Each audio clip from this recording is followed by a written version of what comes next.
তারপর সব পশুরা মিলে সভা ডাকে। বন্ধুগণ, আমি যা ভাবছি তোমরাও কি সেই ব্যাপারটাই ভাবছো? হ্যাঁ মহারাজ, আমরাও সেটাই ভাবছি। কিভাবে জঙ্গলের জানোয়ারদের মৃত্যু হচ্ছে, সেটাও যমুনা নদীর জল খাওয়ার পরে।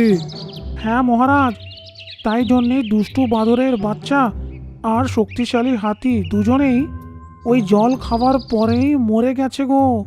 না হলে খাবার তো একসাথেই আমরা খাই। হ্যাঁ মহারাজ, আমাদের এটাই ভাবনা যে জঙ্গলে মৃত্যু যে হচ্ছে সব যমুনা নদীর জল খাওয়ার পরেই হচ্ছে। হ্যাঁ, তাহলে আমাদের খোঁজ নিতে হবে যে এইসব কেন হচ্ছে। যদি এরকমই হতে থাকে তো আমাদের জঙ্গল শেষ হয়ে যাবে, আর আমরা পায়ের ওপরে পা তুলে বসে থাকতে পারবো না।